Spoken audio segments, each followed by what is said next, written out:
So, after a few technical issues, the camera is now sorted and we are back just in time for a game in the DFB Pokal.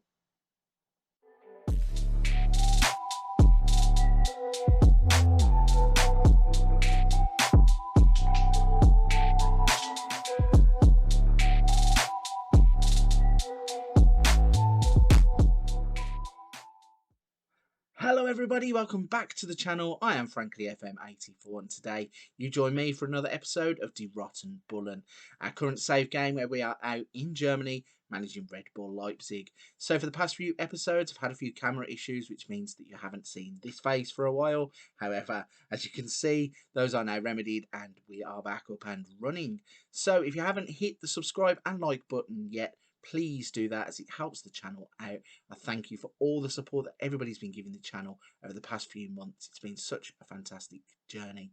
So in the last episode, we played in the Bundesliga. We beat Hanover 4-1. We are today going to be moving on to a DFB Pokal game against Nurnberg. So let's jump on in to Football Manager and have a look at how we get on. Okay then guys, as you can see we are back inside of Football Manager. We haven't done a lot since the last episode, so we'll just have a quick look at the schedule just to double check. We did beat Hanover 4-1 in the last episode, and we did indeed. Goals from Brenner, Dominic Sobolai and Ali Ackman. So you can see we've done not a lot since. I thought I'd come back quite quickly as I've got the camera all fixed now. And in today's game, we're going to be playing in the DFB Pokal with a rotated team against Nurnberg. So let's jump on to the team selection screen and have a look at who we are going to be lining up with for today's game. So we're going to have Gorta in goal, Angelino at left back, Marsa and Goddard at the back with Adams at right back.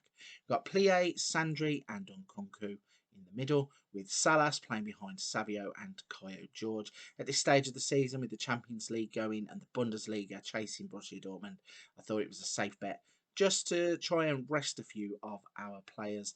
So let's see what happens when we play against Nuremberg in the DFB Pokal. Here we go then, an early highlight straight away as the ball is dealt with quite well at the back by our defenders. Plie gets the ball, plays it out to Master, who plays it on Nkunku, beats a man, gets into the box, tries a shot at the near post, probably not my choice of what I wanted him to do. Still though, he's hanging around there as the ball comes back into the box from Tyler Adams. He smashes it into Nkunku and he taps it into the empty net. It gives us an early 1-0 lead. As you can see here, Sandri involved as well. Plays that nice little pass to Adams.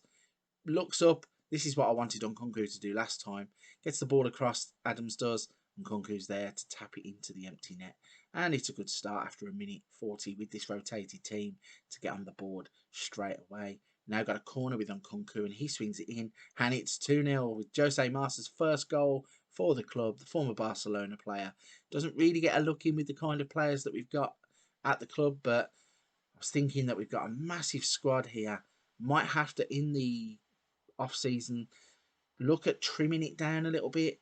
I think we've got so many options, and I think we've gone about it the Red Bull way as well. We've signed like kids from Barcelona and those kinds of clubs, and they're all just on the edges of the first team. Maybe they're not good enough to be a first team player, but one of the objectives I think was to sign players, young players. Oh my gosh, Kayo George nearly scored an absolute worldie whilst I'm mumbling on about the Red Bull philosophy and way. And this clip is still going to go Sandri to Jose Marsa, and then it does fizzle out. But yeah, talking about the Red Bull way. So Red Bull Leipzig at the start of the save wanted us to sign players for cheap, and then they wanted us to sell them on for a profit, potentially, once they're bedded into the first team, which in real life is what Red Bull Leipzig tend to do. Players like Naby Keita to Liverpool, Haaland ended up going to Dortmund after coming from Salzburg to Leipzig.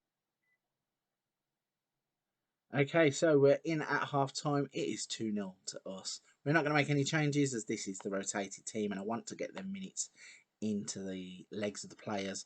So we're just going to carry on straight through. And there's an early highlight here to start us off as Nurnberg are on the attack. Someone needs to go and try and close him down. And that's what Nkunku does, but he doesn't get the ball. And then it's played into Ward's goal and Gorta deals with that well. Ball is now going to be swung in, and the defence again today has been solid.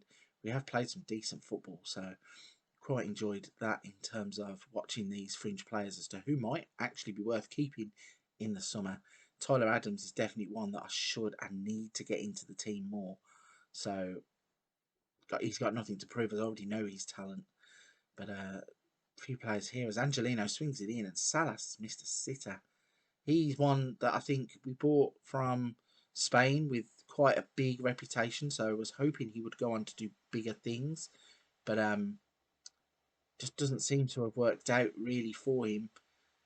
He's struggling to get in the team. I think he had to spend on loan away from the club as well last season, so hopefully, looking at him, might either move him on again or move him back out on loan to see what we've got. But Nurnberg played some brilliant football there to get them in behind, and I can't even pronounce that. Skribiski, I think.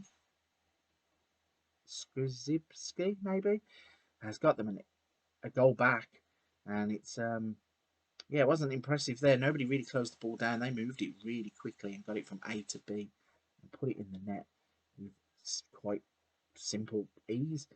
And we are in the box. Sandri goes to ground. Thought there was a penalty going to be given. Nothing doing.